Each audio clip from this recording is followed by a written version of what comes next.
আমি কার্ডিওলজির প্রফেসর, কিন্তু আমার ফিল্ড অফ ইন্টারেস্ট হচ্ছে অ্যারিথমিয়া, যেটাকে আমরা অনেক সময় বাংলায় বলি যে অনিয়মিত হৃদস্পন্দন, অ্যারিথমিয়া এবং হার্ট ফেলিওর। হার্ট ফেলিওর মানে হার্ট ডিজিজের একটা সর্বশেষ পর্যায়ে হার্ট ফেলিওর, এটা একটা বিশেষ ধরনের মানে অবস্থা আর কি হার্ট ডিজিজের ক্ষেত্রে। তো আমার ফিল্ড অফ ইন্টারেস্ট হচ্ছে এই অ্যারিথমিয়া টেক কেয়ার করা এবং হার্ট ফেলিওর পেশেন্টদের টেক কেয়ার করা। আমি এখন consultant heart failure and electrophysiology হিসেবে এভার কেয়ার হসপিটাল ঢাকায় কলকাতাতে আছি। তো আমি সেখান থেকেই বলছি।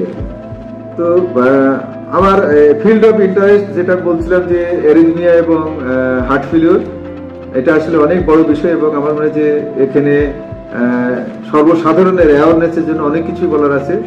তবে একদিনে সবকিছু বলাও সম্ভব না, বললে সবার ভালো লাগবে না। আজকে আমি পার্টিকুলারলি হার্ট ফেলিওরের কতগুলো স্পেশাল ট্রিটমেন্ট, অর্থাৎ হার্ট ফেলিওর আদৌ কোনো চিকিৎসা আছে কি নাই সেটা নিয়ে কথা বলবো, অর্থাৎ হার্ট ফেলিওরের স্পেশাল ট্রিটমেন্ট নিয়ে কথা বলবো। ইদানিং প্রায় কথা শোনা যায় যে হার্ট ফেলিওরের বিশেষ কোনো চিকিৎসা আছে কিনা, সেটা নিয়ে আমি বলে আর কি যে special treatment of the heart failure. তোমরা জানো যে হার্ট ফেলিওর এমন একটা ডিজিজ যেটা হচ্ছে মোর dangerous than the cancer. Heart failure হলে কিছু কিছু ক্যান্সারের চাইতে এটার 5 বছরের প্রগনোসিস খুবই খারাপ। তো সেই দিক থেকে cancer is more dangerous than some of the cancer. আমরা গড়ে বলতে পারি যে হার্ট ফেলিওর যদি কারো ডায়াগনোসিস হয়ে যায়, এদের প্রায় 50% রোগী 2 বছর ভিতর প্রায় মারা যায়।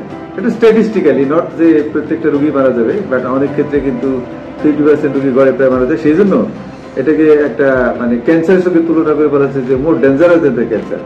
তো এই হার্ট ফেলিওর যদি একবার ডায়াগনোসিস হয়ে যায় তাহলে চিকিৎসা আছে কিনা? আছে।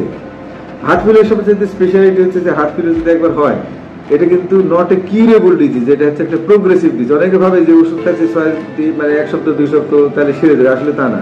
সেই জন্য হার্ট ফেলিওর চিকিৎসা নেওয়ার আগে একজন রোগীর দায়িত্ব হচ্ছে আসলে একজন তার পছন্দ মতো এই বিষয়ে এক্সপার্ট একজন কনসালটেন্ট ঠিক করা, ফিজিশিয়ান ঠিক করা, ডাক্তার ঠিক করা, যিনি তাকে rest of the life guide করবেন যদি তার পছন্দ হয়। কারণ হচ্ছে যে এটা একটা প্রোগ্রেসিভ ডিজিজ। ওই ডাক্তারটাই দেখবে যে এই পেশেন্টের ক্ষেত্রে ডিজিজটা প্রোগ্রেশনটা, কারণ উদ্দেশ্য হচ্ছে যে ডিজিজটার প্রোগ্রেশনটা যত স্লো করা যায়, এটা can not be prevented, can not be stop, যেন প্রোগ্রেশনটাকে আমরা স্লো করতে চেষ্টা করবো। তো সেই জন্য এই হার্ট ফেলিওরের প্রগনোসিসটা ইমপ্রুভ করার জন্য ডিজিজটার প্রোগ্রেশনটা স্লো করতে হবে। এর জন্য কতগুলো থেরাপি আছে, সেটাই হচ্ছে হার্ট ফেলিওরের স্পেশাল থেরাপি। যেমন মেডিকেল থেরাপি বা ওষুধ, ইদানিং দেখা যাচ্ছে যে বেশ কিছু নতুন নতুন ওষুধ আবিষ্কৃত হচ্ছে যেগুলো হার্ট ফেলিওরের ইমপ্রুভমেন্টটাকে যথেষ্ট উৎসাহব্যঞ্জক করছে এবং অনেক ক্ষেত্রে ডিজিজ প্রোগ্রেশনটা রিয়েলি ভেরি স্লো করতে পারে। এরকম কতগুলো ওষুধপত্র আছে যেটা ওই হার্ট ফেলিওরের যে এক্সপার্ট ডাক্তার তিনিই ভালো জানেন। সুতরাং ওষুধপত্র হচ্ছে একটা বিষয়। 2 নম্বর হচ্ছে ডিভাইস থেরাপি।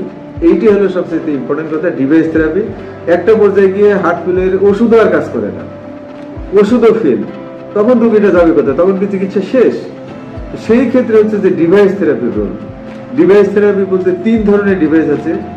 একটা হচ্ছে আইসিডি, যেটা হচ্ছে হার্ট ফেলিওর রোগীদের সাডেন ডেথ কমায় দেয়।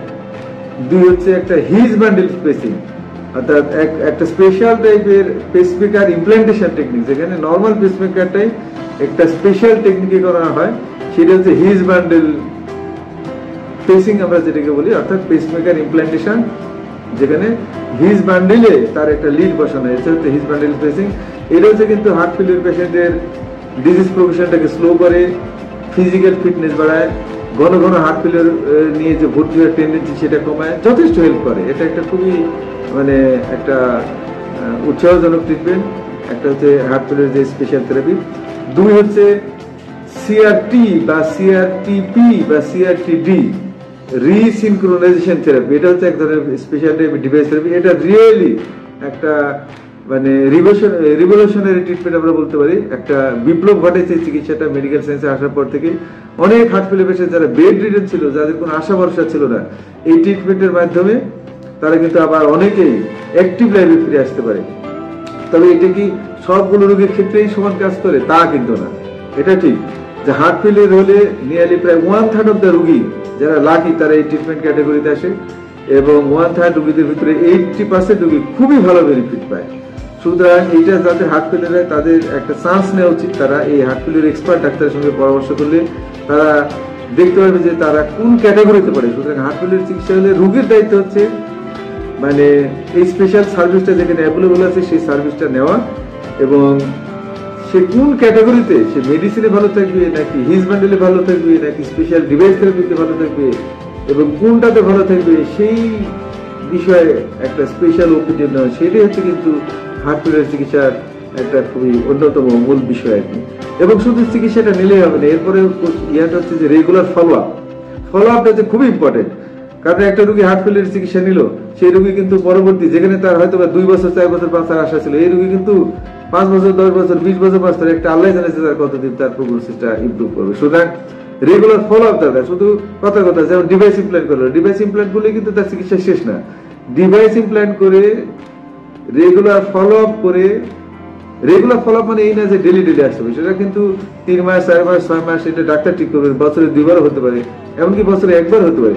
অর্থাৎ সেই ডাক্তারের সঙ্গে যোগাযোগ রেখে ফলো আপ করে তার সমস্ত প্যারামিটার গুলো চেক করে যদি চলে, তাহলে কিন্তু ডায়াবেটিসের মতো একজন রোগী জানে না যে তাদের ডায়াবেটিস যেভাবে টেক কেয়ার করে, অনেকটা হার্ট ফেলিয়ার সেইভাবে টেক কেয়ার করতে হবে। তো এইভাবে কিন্তু একটা হার্ট ফেলিয়ার রোগী কিন্তু এখন অনেক হার্ট ফেলিয়ার রোগী আছে যারা কিন্তু অ্যাক্টিভ লাইফ লিড করে। আমি বলছি না যে নর্মাল লাইফ লিড করে, অ্যাক্টিভ লাইফ লিড করে। যে আগে তাদের যে বাথরুমে যেতে পারতো না, সে এখন বাথরুমে যায়, সিঁড়ি দিয়ে উঠে বাজার করতে পারে, মসজিদে যায়। আবার যে আগে মসজিদে যেতে পারতো না, সে এখন অফিসে যায়। যে আগে অফিসে যেতে কষ্ট পেত, সে এখন বিদেশ ভ্রমণ করে, অনেক রকমের ইমপ্রুভমেন্ট হয়। তো আমার মনে হয় যে যারা হার্ট ফেলিওর, যে ফ্যামিলিতে হার্ট ফেলিওর রোগী আছে, আমার মনে হয় যে এটা একটা খারাপ রোগ, সুতরাং এটা হতাশার কারণ আছে, কিন্তু হতাশার ভিতরেও যথেষ্ট আশার আলো আছে। আমার মনে হয় যে এই সুযোগটা নিলে আমার মনে হয় যে অনেক রোগীর ক্ষেত্রেই ভালো, মানে অ্যাটলিস্ট এখন যে অবস্থা আছে তার সাথে কিন্তু যথেষ্ট ইমপ্রুভমেন্ট করা সম্ভব। তো আমার মনে হয় যে এটা আমাদের অ্যাওয়ারনেস দরকার, কারণ অনেকেই জানে না যে একবার হার্ট ফেলিওর হয়ে গেছে, হাতে পায়ে পানি আসছে, শ্বাসকষ্ট হচ্ছে, তার চিকিৎসা শেষ। আসলে তা না, এটা হচ্ছে চিকিৎসা শুরু। আপনি শুরু করে দেখেন, শেষ হতে কিন্তু অনেক সময় লাগবে। আচ্ছা, তো আজকে আমরা মনে হয় হার্ট ফেলিওর সম্পর্কে এইটুকুনি বলি। এরপরে আসলে এটা একটা বিশাল বিষয়।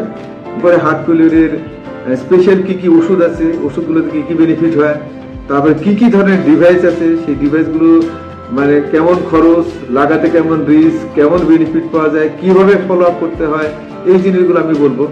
তো এবং কোন কোন জায়গায় এই ধরনের সার্ভিসগুলো পাওয়া যায় সেই সমস্তগুলো বলবো আর কি। তো আমার মনে হয় যে এটা চলতেই থাকবে, আমি time to time heart failure সম্পর্কে এরকম আপডেট দিতে থাকবো। তো আমার মনে হয় যে এইটুকুন কথা হার্ট ফেলিওর পুরোপুরি বোঝা সম্ভব না। আমার মনে হয় অনেকের মনে অনেক রকমের প্রশ্ন আসতে থাকতে পারে, যেহেতু সরাসরি দেখা হচ্ছে না।